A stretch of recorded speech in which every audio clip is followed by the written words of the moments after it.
The Legacy Files with Grant Cameron. Good morning. My name is Grant Cameron, and I want to welcome you to the Legacy Files. It's a little show that Desta Barnabe, my assistant, is joining me here, and co-author are going to talk about the sort of the latest events of the day. We talk about it back and forth on the phone, and we figured rather than us talking about it, we might as well just put it out for people. Anybody that wants to listen, our opinion. I've been in this for 50 years as of last month. And how long have you been in Desta? We Um, psychic stuff your whole life, right? yeah, say 40, Yeah. 40-ish years. Yeah. Okay. So a long time as well, and we've written a lot of books together, 20 books or whatever, and Desta's got 15 ready to go, and we've got a bunch that are actually finished. We haven't published yet. And we do a lot of stuff on the UFO phenomena, but we also realize that consciousness is primary and that all this paranormal stuff is the same thing. And one of the things that I sort of have been obsessed with now is near-death experiences, where you have these experiences, and I've been watching the parallels and the patterns. And your father had a near-death experience. I remember I was there in Winnipeg, and your father was talking about his near-death. Can you talk a little bit about that and how this idea that I heard just a couple of people talking the last couple of days, where they spend the rest of their life trying to figure out how to get back there? And I think I remember your dad talking about that. So tell that little story, and then I want to talk about why I think near-death experiences is so important. Yeah, absolutely. He is one of those people. He almost drowned when he was a child. I'm not really sure how old. I thought it was like maybe 8 years old or something. And yeah, his brother pulled him out of the water, and he has spent his entire life kind of trying to, he calls it getting back to the peace.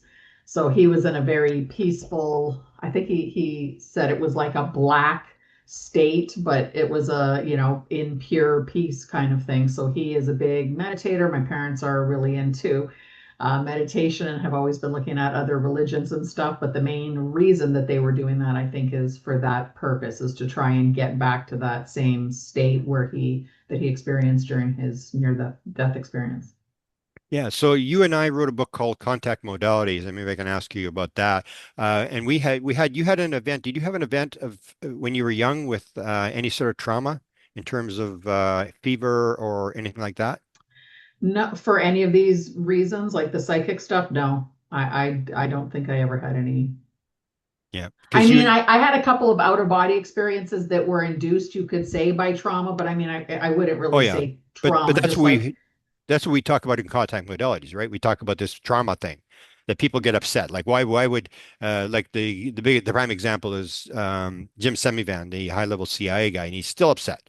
I mean, they didn't ask my permission. Like, oh, who do these aliens get off? What do you think they're doing? And it's like you think to yourself, well, I mean, do you ask permission when you're running covert ops and you ask permission to go and steal somebody's stuff or kill somebody overseas or something like that? You don't ask permission. And if you're say the poltergeist, he has poltergeist in his house. Do the poltergeist ask permission? No, they don't ask permission. If you're a near-death experience, like what kind of God have we got? You know, he puts you through a front windshield of a car or whatever, and you have this out-of-body experience or this near-death experience or whatever, and you learn all this stuff and you come back to tell the world or whatever, and you think it's the greatest thing that ever happened and stuff like that.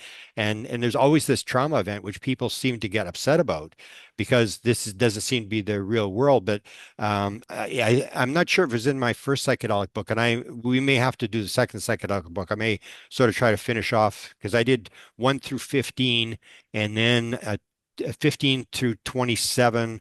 I recorded up to about number 22 or number 23. But we may have to do that. But one of the messages I got was this sort of idea about the idea that the universe is neutral. It really doesn't care. I mean, there's rules. You live, you die. Everything lives and dies. Animals are killing each other, and it's just a pattern. It's what you learn when you're in this pattern. It's not like how much good stuff can I get and stuff like that. And I remember the one message. I'm pretty sure it came and it said, "We're playing with live ammunition. Just remember, we're playing with live ammunition." And it's sort of like the phenomena doesn't really care. Like if you go into a near-death experience and you fight it, and I tried to because people will bring up the bad near-death experience. And if you see most of the people who look at the literature say the people who have the bad near-death experiences are the people who are fighting it all the way. They don't want to lose control. They're fighting it and stuff like that. And they end up in these dark worlds where they suddenly realize they built this world. They put themselves there. It's not like somebody stuck them there. And this whole idea that surrender is the ultimate prayer is surrender. And you remember I told you to put at the beginning of the psychedelic book, surrender is the rule. Believe me, surrender is the only rule. Because I had these experiences where they put me in these hell type states a couple of times that I remember, and and I suddenly realized that this was it. It was going to happen. I was going to be in this hell state for eternity. And okay, that's the way it is. Nothing I can do, but I tried to fight it. I couldn't do it. And as soon as I surrendered and said this is the way it's going to be for eternity, it was gone. It was instantly gone.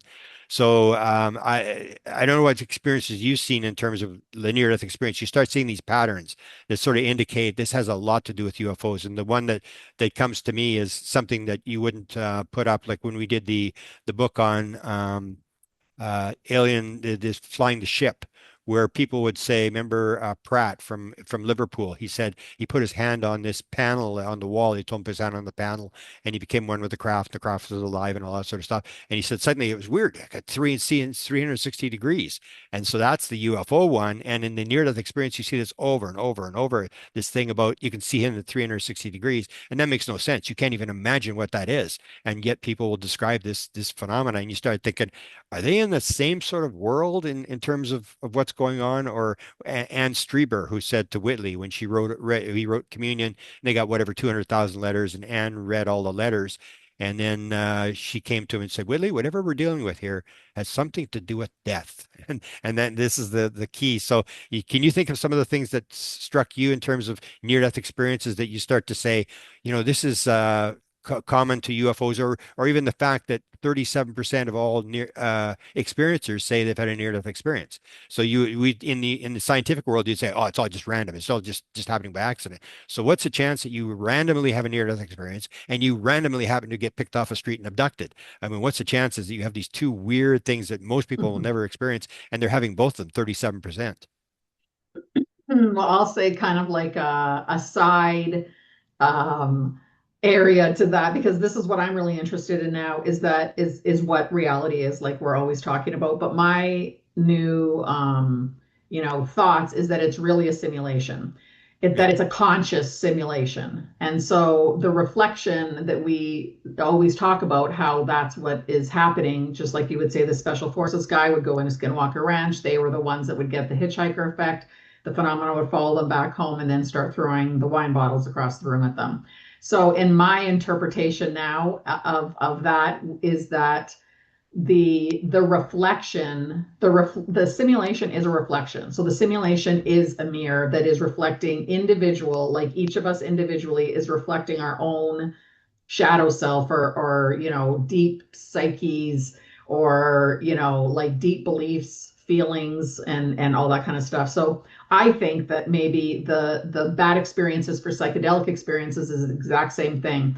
I think whatever your deepest, darkest issues are, when you're confronted with something, whether it's a car accident and going to be a near-death experience, or whether it's a bad trip where your shadow self is revealing itself. So I think that the simulation, this reality, is a mirror just reflecting that pattern back at us. And I think that a lot of the military guys have control issues. Obviously, they're in the military. They're the ones with the guns. They're the ones that are going in and taking over, or doing whatever. So I think that, and Jim Semivan, all these other kind of people as well. It's the same issue, I think, is where they are being controlled. So their fear is loss of control because they're used to being in control. So what would the phenomena or the simulation or the reflective pattern be back at them? Would be, you always want control of everything. Now I'm going to show you what it's like to not be in control. And I think it's the same thing you could even say for like Bigfoot sightings or something. The main people that would see these things are hunters. They're the ones in the bush, in the forest with a gun, being the top of the food chain, shooting everything else, no matter if it's like bigger and scarier than them. That's the whole point. So what are they going to see in their reflective simulation kind of thing? Like in their reality, it's going to be something bigger and scarier and hairy, and that looks like an animal that's going to start chasing them back. So I think that a lot of this, whether it's psychedelics or near-death experience or UFOs or anything, I think that the simulation is reflecting everything back at us very personally, very specifically. And another example of that is Mark Olson that we know, who he was standing right beside his wife, and they both saw two different crafts. Why would that be? Because it's a simulation that's reflecting at you exactly what you need to hear at the moment, not what you want to see, just like the psychedelic experience or a near the death experience. You don't get to choose what it is. It's a reflection of your own, deeper psyche and your inner, shadow self. Yeah, and people should realize that is the component that you're sort of creating this, because they're all different. So you can say near-death experiences is a tunnel, but a lot of them don't have tunnels. Every single one is different. The same as every dream is different. Every lucid dream is different. And if you go in and you realize that, then you realize who's got to be creating this. You're creating this. Talk a little bit about the thing, because a lot of people will, we'll use this all the time, and we just assume this is true. You manifest everything around you, but if you're talking to people on the street, they're going, come on, there's no way this is happening. So talk a little bit about the Philip experiment that was run near you in Canada there, in terms of what they discovered, because that was pretty clear as to what was going on there. So the Philip experiment was run in or outside of around Toronto here in 1972-ish, and it was a group of experimenters that were trying to create a being. So they were trying to get in contact with a being that they made up themselves, who was called Philip. I can't remember the details of him, but it was like from the Cromwell days or something. And he was like, was he mean to his wife or something? Yeah, But he they was made up a playing around whole on his wife. Yeah, so they made up his whole background, and then they sat in they weren't sitting in seance at the beginning, they were just trying to contact him. So they were, sitting there. I don't know if they were meditating, or I forget what yeah. I think exactly their meditating for a protocols. year. I think going A for a whole year. year, until they finally decided to start kind of livening it up and like playing music, or like livening, like increasing the vibe kind of thing. And Yeah. then all of a sudden they started getting knocks on the table back from Philip, who knew the history of what they made up for him. So again, in my perception of that now, it's I don't know if it was I used to think that it was increasing the vibe that made Philip come. Now I'm almost wondering if it was just the length of time, and for that spirit to kind of conjure itself up. So I would call that an egregore. And I really think that it's like egregores are like thought forms made by humans birth these things, and the more collective there is behind it, so the more people that are sitting there believing in this thing, you are literally conjuring it up. So like young people know, like Slender Man or something, that someone just randomly made up this like mythical being called Slender Man, and then people actually started seeing it, because the more people that are thinking about this, believing in it, expecting it, seeing a picture of it, they're literally birthing some kind of a thought form or an entity up, which could be called an egregore. So I think that that's what the Philip experiment was, is that maybe it took a year for them to be sitting there meditating, thinking, and expecting, this being Philip to be to present itself to them. I think that was maybe just them conjuring up this egregore, which is exactly what I would also say is what's happening in a lot of these C5 events, that people are sitting around wanting to see the same kind of being, whether you're with Ricardo and it's an Apunian, or whether you're whatever, Melchizedek or an angel or whatever you think. If these people are sitting together, picturing this being, wanting it to come, you're feeding into the energy of creating this thought form that then could start showing up on demand, because you are feeding it, you're creating it, you're making it, and the more and more popular it gets, so the more people that are, putting their energy into that are feeding into this creation, and the creation is a tulpa, they used to say, or an egregore. Yeah. Like you even had the one where you pointed out that Ricardo was running it, and he basically came to you and said nothing's going to happen. That these people just they haven't done it. And then it happened after, when you and Paula and somebody at the hotel or whatever, it happened there. But this idea of raising the vibration, and that's where I would say to people, is this idea that you don't think this works, then why do the Mission Rama people, and there's 25,000, they've had all sorts of what they call programs, sighting events all around the world, why do they never see grays and reptilians? And why did the grays suddenly in 1961, somebody has an experience, Nancy Tremaine, and you and I helped her publish her first book. Suddenly she starts, and then Betty and Barney Hill come along, and then suddenly everything's grays. And even John Mack at the end of his life made that proposition that maybe it has more to do with your thought forms, that if you're seeing a gray, you're in fear, and if you're a reptilian, the reptilians were like Nancy, very high energy and bouncing off the walls and stuff like that. And then the people who saw the etheric beings, almost like, these a lot with the Mission Rama people, with these etheric beings, the very spiritual beings, that you are part of what it is. And I think that's my sort of bottom line now, is that I say God did not create the heaven and earth because it's made out of consciousness. God created the sparks of the divine, and we're the ones that are creating it through, I guess, what the best one example is this idea, what's it called? Analytical realism. And it's this idea that everything's made out of thought forms. There's a world out there, but it's all made out of thought forms. This idea that we're creating this world. But if you talk to a person on the street, they just think you're absolutely crazy.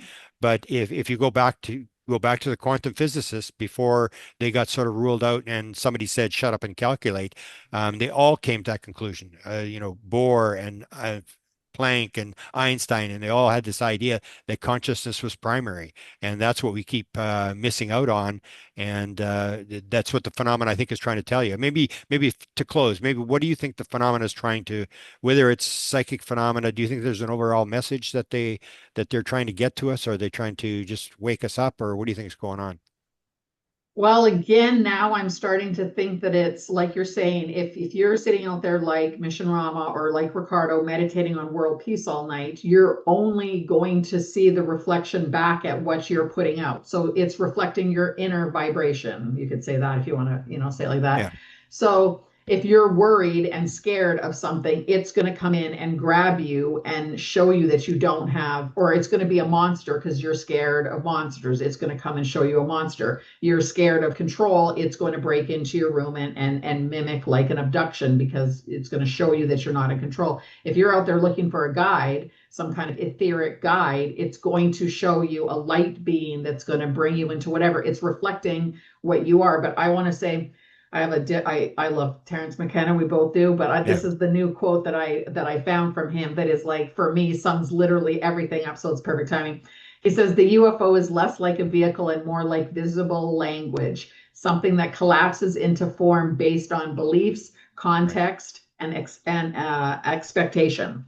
So Yeah. again, that's like the Philip experiment. Again, it's going to collapse into, so he's like literally using quantum physics terms, saying you're collapsing the waveform into matter, into a particle, into what you're physiologically going to see with your eyes based on your expectation. So that's basically saying that the universe is a hologram, or is this conscious reflective thing that is reflecting your own inner vibration, or psyche. Yeah. And so I guess people should maybe just pay attention whether you believe this or not. I mean, because people always say, well, it's anecdotal. Well, the anecdotal stories were right. UFOs did exist.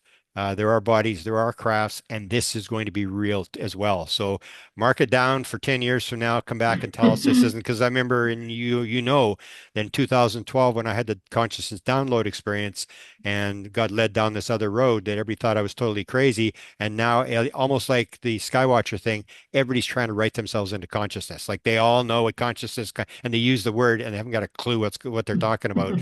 Yeah, I think what you and I are talking about, this idea of how things are actually created, is going to turn out to be reality. And I think I would agree. That's what they're trying to tell us. It's what I call the theory of wow. They're playing these stupid games where you're going, what's going on? And they're forcing us to figure this thing out. And I think we're on the leading edge. I feel honored to, have been at this point, but I think we're on the leading edge of what reality is actually about. Yeah, I agree. Absolutely. Thank you, Desta. Good. Thanks, Grant.